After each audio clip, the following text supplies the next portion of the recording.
Brought to you by the Philanthropreneur Foundation, a nonprofit for nonprofits.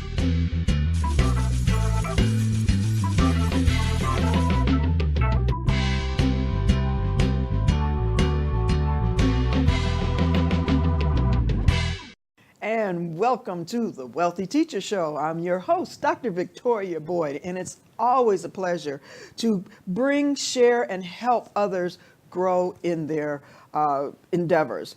And as I do that, I meet some phenomenal people, and I get to share them with you on the Wealthy Teacher Show. So today we're going to have one of those phenomenal people that I've met in my journeys, and it's really an honor to have her on the show. She's a prolific writer with over, I want to say 22 books. Who's counting though? She's lost count. So, she's got a lot of books to her credit. But not only are they in the nonprofit sector, but they're also fiction and just her exploration and her thoughts. And she does a lot of writing. Let's put it that. But we're going to talk to her a little about her books, her interests, what she's doing, the writing process, and more. We're just going to have fun. And so I can't wait to bring on Lysakowski, and she's an advanced certified fundraising executive. Doesn't that sound important? Yeah, it does sound important because it is. She's one of over just 100 are in the whole country, and she's one of them. So you see why I'm so honored to have her on the show today. But a little bit more about the show today.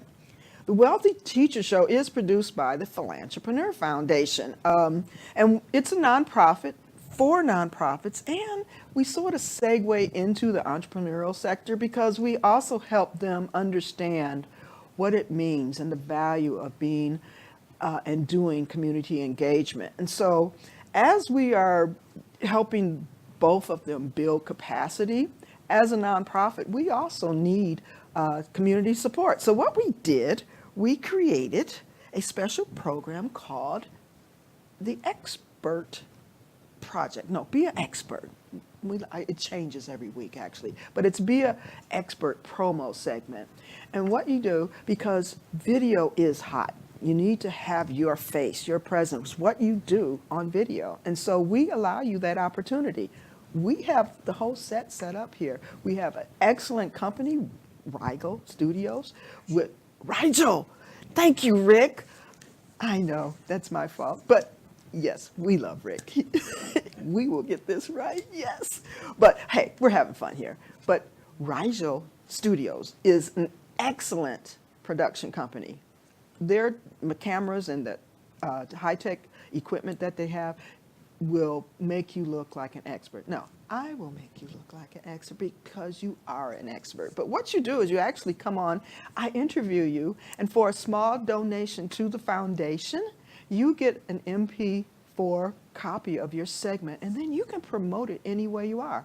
And one of the key things that you need to have available to you is you being presented as an expert in your field, in your industry, what you do. And if you have explored and looked at having video commercials and other things made, they can be pricey. But to be interviewed as an expert, that means someone else is acknowledging your expertise. Come on to the Philanthropreneur Wealthy Teacher Show, and we can help you do it for a small donation. So that's some of the business part of it. But because we have so much fun doing what we're doing, I just want to meet all of the wealthy teachers that are out in the community. So contact me and let's get you on the show. Become a member of our family, and let's get this done. Support the Philanthropreneur Foundation. It will not only give you marketing, but it will make you feel good. So moving on, let's get back to what we have in store today. Recently, I talk about my past in my blogs and what I do, but basically, I was an educator, but I taught dance. So therefore, I was involved in the performing arts and arena, and that meant I also was heavily involved in the nonprofit sector. I've been in the nonprofit sector my entire career. I've been president, I've been executive director, I have opened nonprofits, I've merged nonprofits, I've closed nonprofits. I've worked on the local, the regional, the national level. So I've sort of experienced it on many different levels in many different phases. And that was all in Michigan. And then I moved to Nevada. And since being in Nevada, I've worked for a couple nonprofits. I founded the Philanthropreneur Foundation. I've taught nonprofit management at UNLV for about 8 years. But now what I'm finding is that I see a mixture of what can happen between the entrepreneurial and the nonprofit community. And so that's where I get really excited. And so having Linda Lysakowski on the show today is really going to touch upon how she has expanded in her writing from doing all nonprofit work to becoming a fiction writer, and some of the other endeavors she is involved in. So I can't wait to invite her and have her on as our next guest, and we will be right back. But before we do that segment, I want to thank our sponsors. First, Agent with a Heart, for those real estate agents that want to give back. Softfront CRM, 25 years in the customer relations industry. And Rock's Place, HempWorks, changing lives one drop at a time. We'll be right back.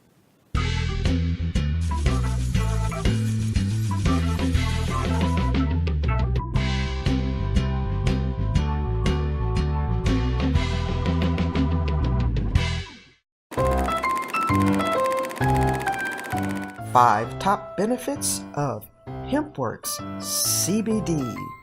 Number 5, reduces stress and anxiety.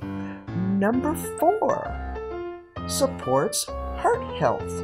Number 3, protects immune system. Number 2, anti-inflammation. And number 1, pain relief. 10 reasons you need HempWorks as your source for CBD. 1, 2, 3, 4, 5, 6, 7, 8, 9, 10. It works.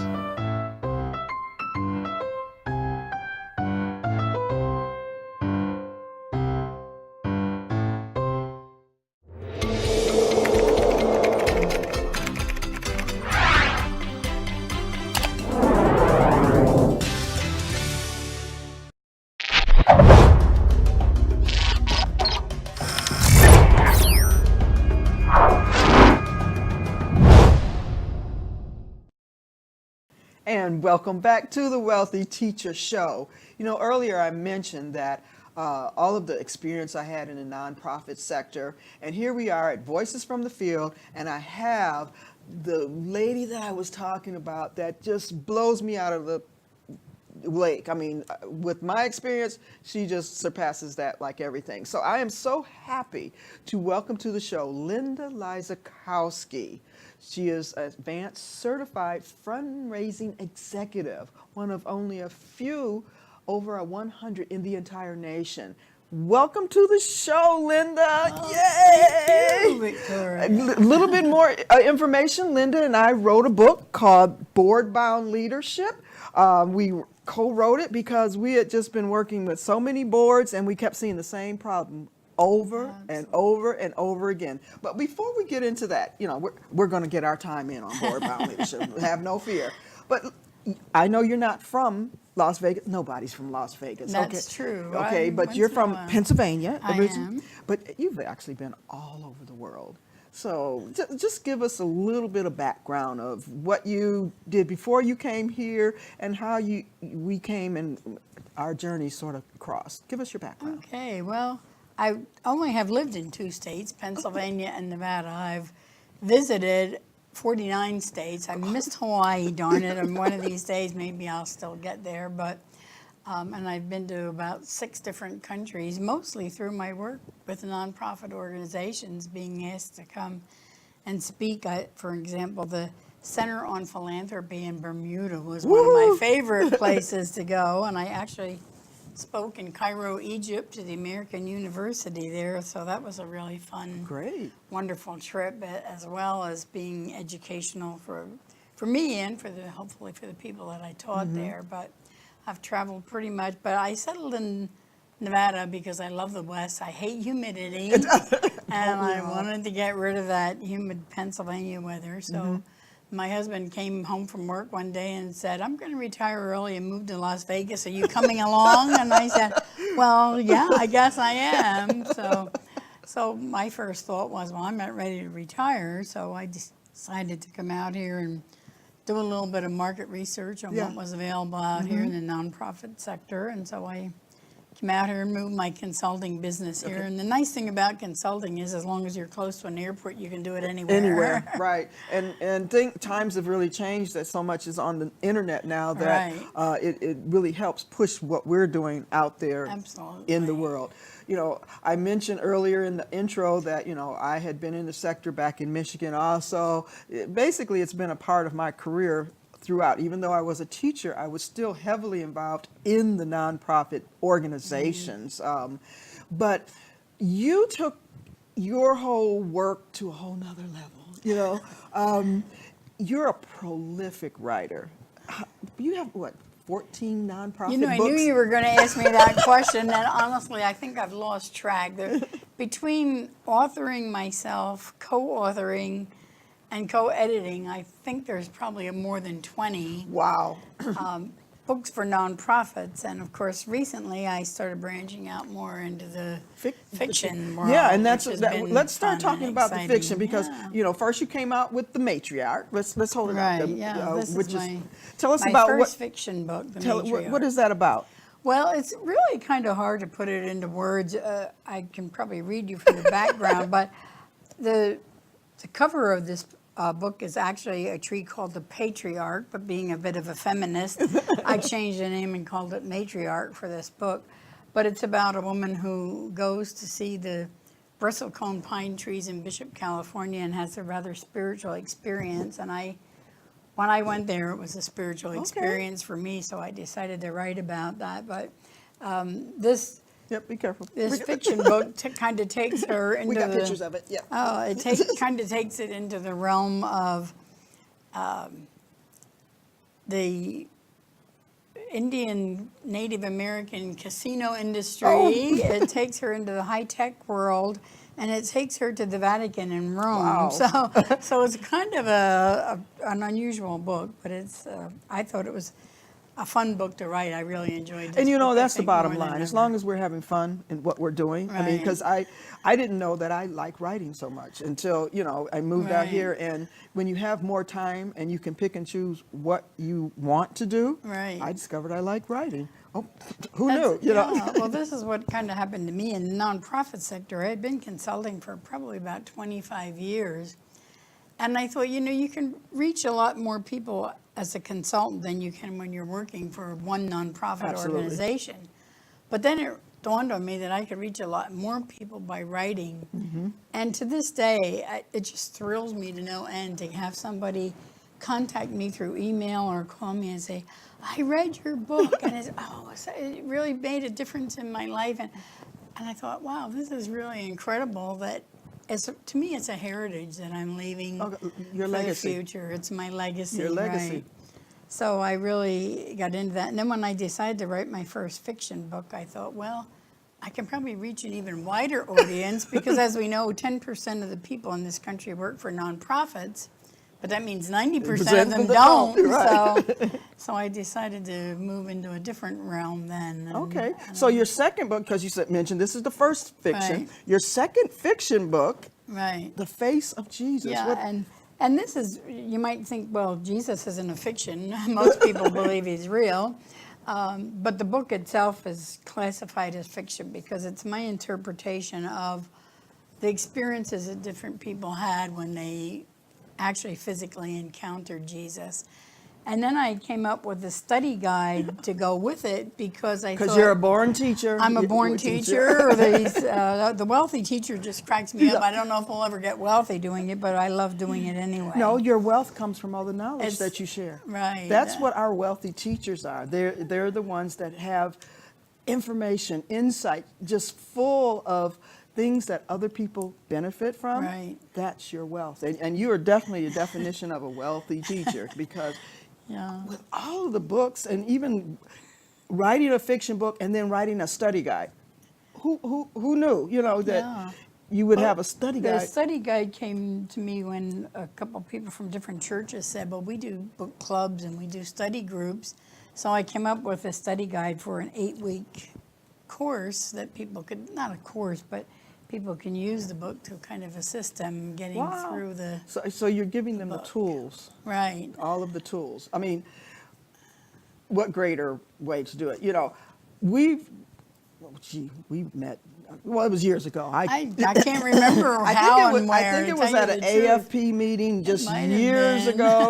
I mean, but our paths have crossed or intersected many times Right. dealing with different nonprofits and things.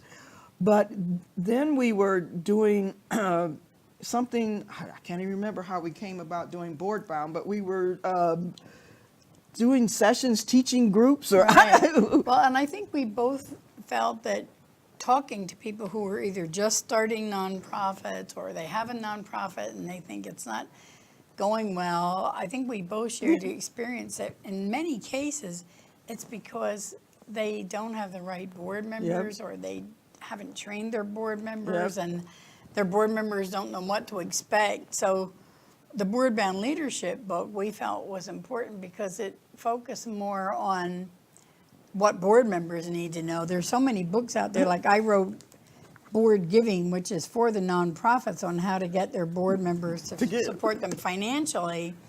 But we felt there was very little out there, if anything. yeah, because we did research That- on Right. what training, what resources are for actual everyday board members, Right. and not the high executive corporate type of board members that get Mm-hmm. on, because they come with a different skill set and they're asked to be on the board for something else. But those mom and pop organizations that anyone can be on their board, and they're not on the same page when they get Right. on there. And I don't know if you remember, but when we gave that training in Henderson, do you remember Rick? He was there for that training. Really? Oh, I Yeah. don't know. Yeah, Oh, yeah. okay. See, our circles are intersecting. So, Yeah. Okay, this is a real casual show. We're talking to the producer over there who was at one of our initial, what I Right. call, we were testing the content at that Right. day, and we had about 12, 15 people at that training. And I think that was before the book even. Yeah, it was if before the I book came recall out, because correctly. we had the content and we were looking at the different modules and how they were set up. And that's the time we decided that we didn't want to do it in a full day session Right, because right, it it was was- intense. We were there from 8 to 5 and it was a lot of information. It was a rough day. Very long day. Yeah, and- not only for us, but for the people we were. Yeah, I mean, we teaching. got great feedback, it was great information that they said they loved, but that's when we discovered that we needed to deliver it in a different format. Mm-hmm. And that is sort of how the book evolved. Right. Because we recognized we had 4 modules and that they could be broken up. And so the book evolved as we were writing the curriculum for Right. the content. Right. And I just sort of jumped in there and I got into my writing mode. And in January, because I started on right after Thanksgiving, and by January I had the full outline and I sent it to you. What do you think of this? And literally, And of course, I jumped in, and probably within a month we had a completed book. right, so it from start to finish, not for the book portion of it, it Right. was about 3 months.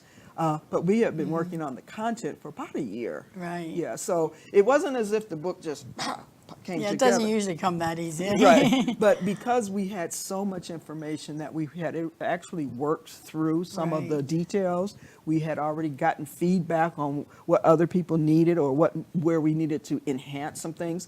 It actually came together quite easily, and it's called Board Bound Leadership, Right. the 4 essentials: leadership, governance, assessment, and fundraising. And that's the order that we sort of present them. Right. And once the book came out, I mean, we've got a lot of good feedback. Then the training. Okay, that's what we do. We're trainers. Right. And from there, we actually created 4 online virtual training modules that are broken into, and so there's 8 sessions. Right. And you have 2 different websites that they can find it. I have BB Leaders. bbleaders.com is where you can find the original virtual training format. Leadership, it starts with leadership, because if you don't understand what your role is, you can't do the other things. And so we delve into leadership, and it's really simple for those at home that want to explore it. It's 8 one-hour sessions. Every session is under 1 hour. You take it, and there's a short quiz at the end, and hopefully we want you to pass with at least 80%. You know, we are teachers, you know. And each session is self-contained. You can start and come back and do it. When you complete all 8 sessions, you get a certificate of completion. So you're certified as a nonprofit board of director member. And that's a valuable tool. I mean, that's a valuable piece of paper, we consider. Right, definitely. And I think the nonprofits would consider it valuable, because they now know that they're getting board members who understand what their role is. Absolutely. And doing this course kind of inspired me then, because I've been to many, many conferences, and I get invited to a lot of conferences. And when I look at them, they're in San Francisco or Boston, and sometimes they're in Boston in February. And I'm not leaving Las Vegas to go to Boston in February. Sorry, Boston, I love you, but not in February. But it led me to realize that a lot of people needed training, but didn't want to spend a week of their time to go to a conference, and didn't want to spend the money to spend $200 in a hotel room and the airfare. So I have now developed, I believe I have 11 of them online courses, all relating to different aspects of nonprofit, everything from the development plan to strategic planning to getting your, building a board, and then well, the they board all actually sort of leadership. touch on all the different books you have. Right, I mean, because you have books related to all of these different aspects of nonprofit leadership and development. I even have one on becoming a consultant to the nonprofit sector, which is a unique, a little bit different than being a consultant to the business world. Yes, it is. I came up with these online courses, and I have found that it's been a great way for me to share my expertise with a lot more people.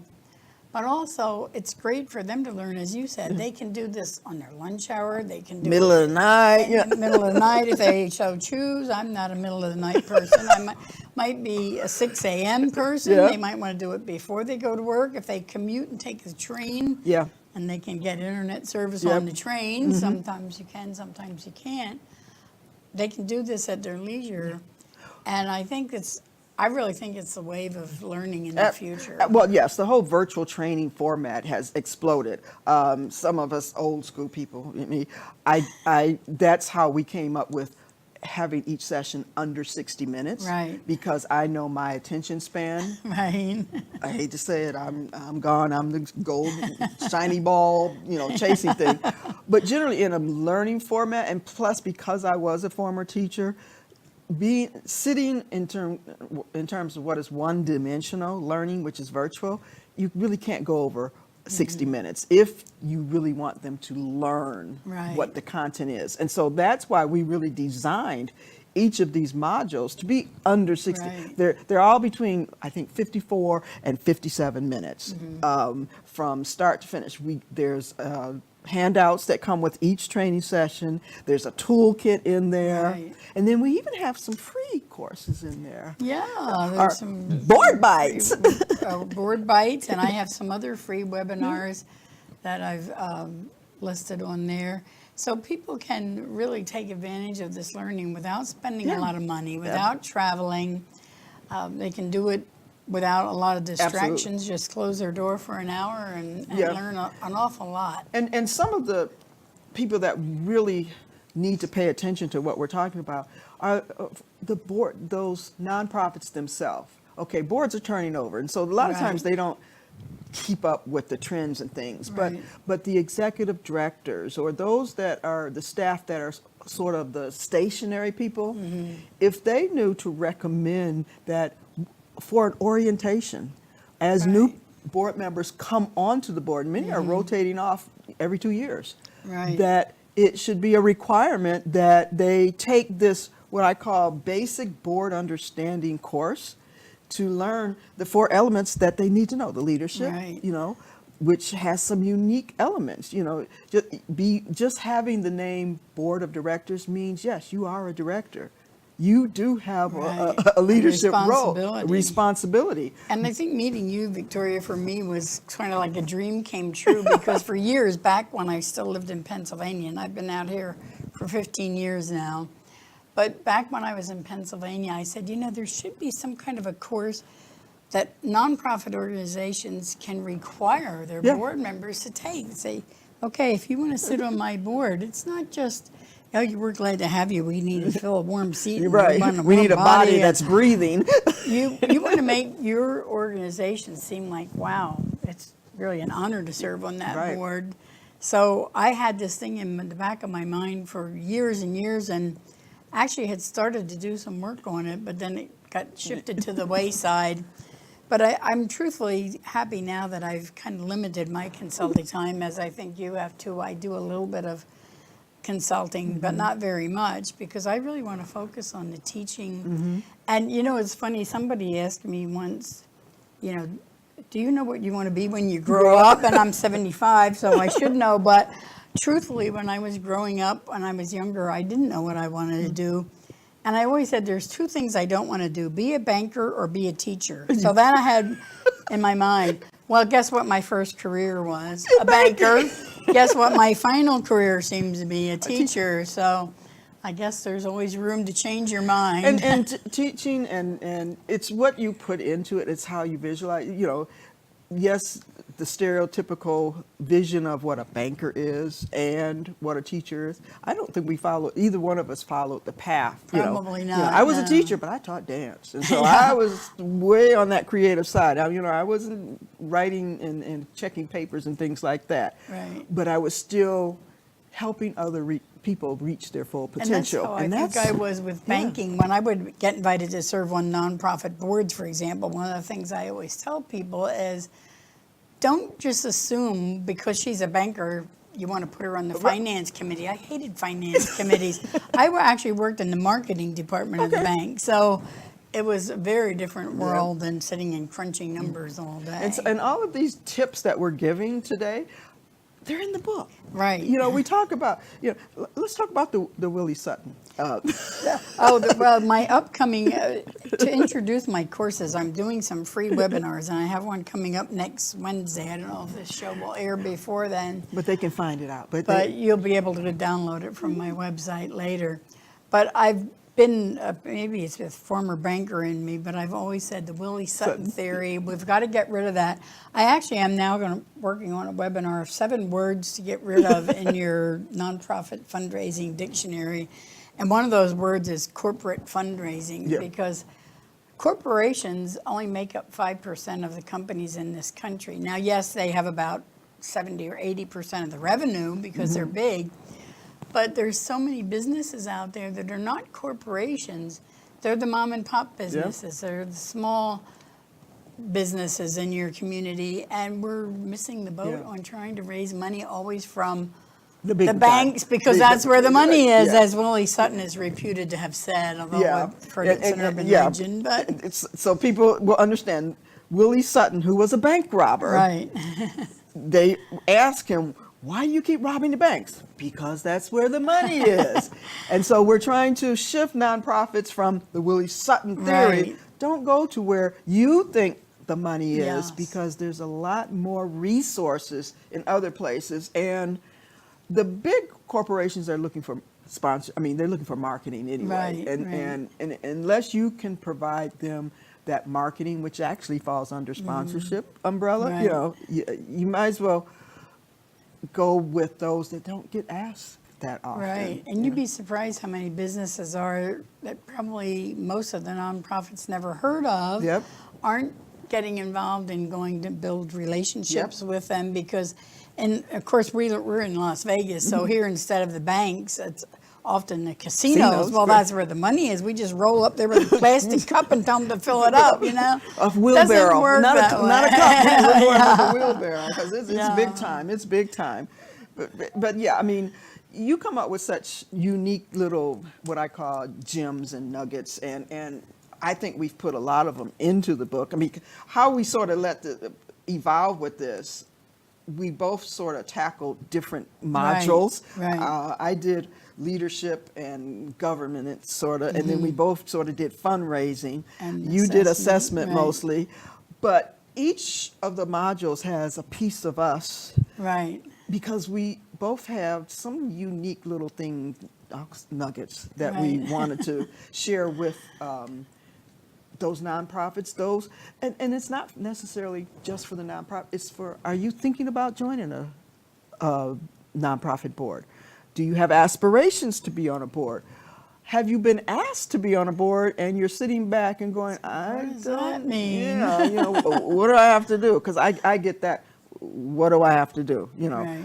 This will actually clarify a lot of those questions for those that are exploring going into the nonprofit arena Right. as a board member.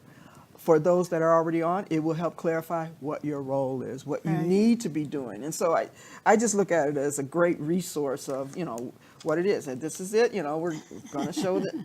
So one of the websites is bbleaders.com. That's where this virtual, but you also have two other I actually have two websites and a teaching site. My general website for the nonprofit community is lysakowski.com. But I also have an essential oils website because I discovered essential oils several years ago. And Are have we found doing the exact same it thing? seems like I think we're on the same path. I think we're sisters from another mother or something. I don't know. Oils, I have my CBD oil, okay. But I discovered essential oils probably about 4 or 5 years ago, and I felt that was, so that's one of the books that I'm working on right now. I'm also working on a travel book right now because my husband and I did I a lot told of you she was a traveling prolific writer. throughout What can I say? Rural Nevada and surrounding areas like the bristlecone pine trees is mentioned in my book. But I'm doing a book on travel throughout Nevada, and I'm doing this essential oils book. And then I decided that with my courses, well, yes, 10% of the people in this country work for nonprofits, but there's 90% who don't, and maybe they're not interested in nonprofits. So I'm now just getting ready to expand my teaching site, which is currently called Linda Lysakowski nonprofitcourses.teachable.com. So you can find all my nonprofit courses, but I just opened another school in there, which doesn't have anything on it yet, but I'm frantically working on a course for essential oils to get people to learn more about them.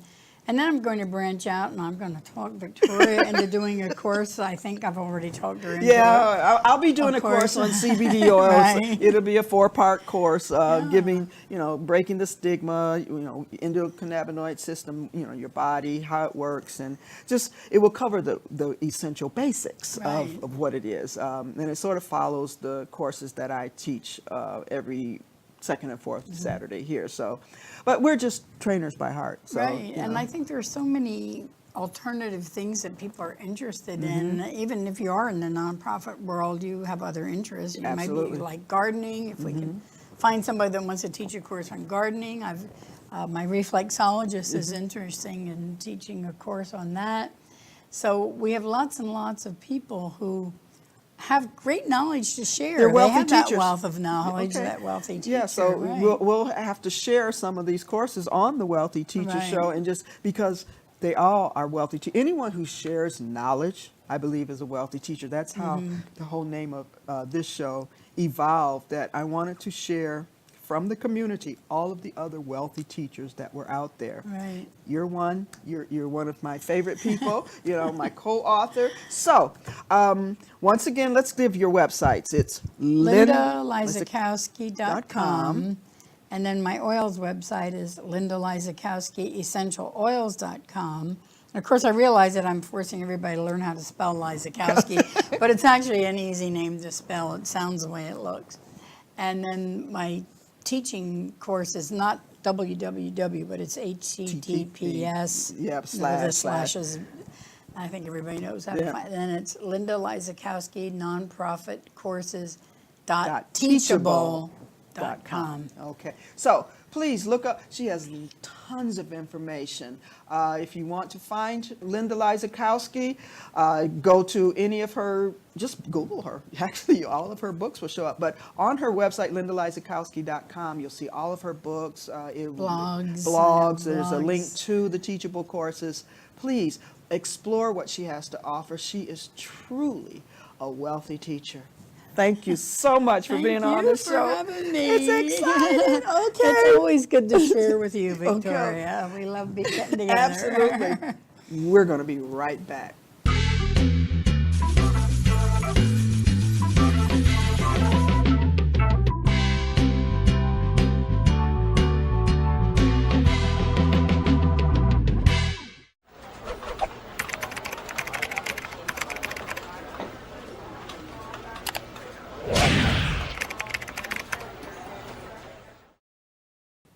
Thank you for joining us at this wonderful show. If you want to follow us, please reach out and find us on Facebook. If you want to get every show as we release it in your inbox, go to the youtube.com/C for channel /The Wealthy Teacher Show. And please subscribe so you can know and get a notice of every time we release a new show. And again, thanks to our sponsors, Agent with Heart, Softfront CRM, and Rock's Place HempWorks. We're so excited to have you back at our next show, and we will see you next time.